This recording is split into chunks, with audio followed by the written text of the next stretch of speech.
بسم الله الرحمن الرحيم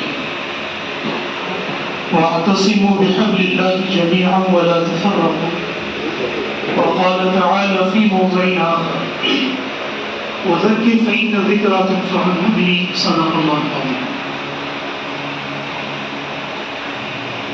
سب سے پہلے میں شکر گزار ہوں جناب چودھری حاجی عباس علی صاحب کا کہ انہوں نے اس بیڑے کو اٹھایا. اتحاد ملت کا بیڑا کوئی چھوٹا موٹا بیڑا نہیں، یہ بہت بڑا وزن ہے اور اس کی کوششیں پہلے سے ہوتی چلی آئی ہیں، ہوتی رہیں گی. کچھ لوگ کامیاب ہوتے ہیں، کچھ لوگ ناکام ہو جاتے ہیں، لیکن چونکہ قرآن کریم کے اندر ہمیں سبق ملتا ہے. اللہ تبارک و تعالیٰ نے ارشاد فرمایا وَذَكِّرْ فَإِنَّ الذِّكْرَىٰ تَنفَعُ الْمُؤْمِنِينَ کہ آپ مسلمانوں کو نصیحت کرتے رہیے، اس لیے کہ مسلمانوں کو نصیحت کرنا فائدہ پہنچاتا ہے، تو ہمیں کوششیں کرتے رہنا چاہیے.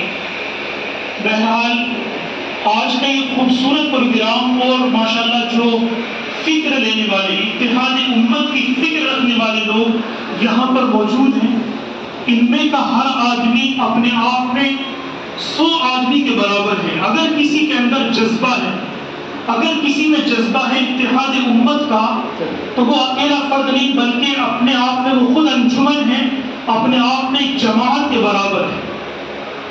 قرآن کریم میں اللہ تبارک و تعالیٰ نے اتحاد امت کے تعلق سے فرمایا وَاعْتَصِمُوا بِحَبْلِ اللَّهِ جَمِيعًا وَلَا تَفَرَّقُوا کہ اللہ کی رسی کو مضبوطی کے ساتھ پکڑ لو اور ایک ساتھ.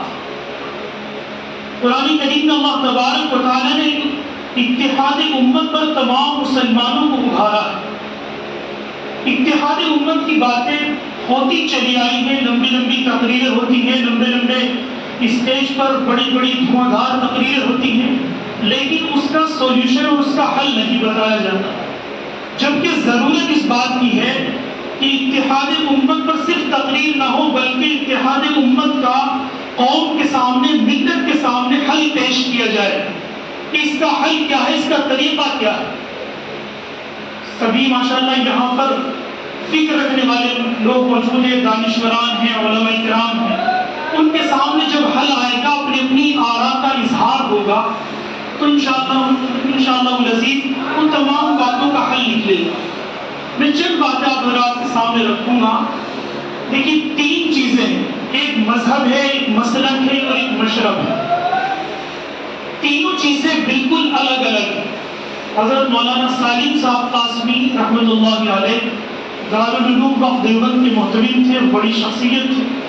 ایک مرتبہ حضرت نے دارالعلوم دیوبند کی مسجد رشید میں یہ خطاب فرمایا اور اس میں موجود تھا. اس وقت میں طالب علم تھا. تو حضرت کا جو بیان فرمایا تھا، اس کے تناظر میں چند باتیں آپ حضرات کے سامنے رکھوں گا. 3 چیزیں ہیں، مذہب، مسلک، مشرب.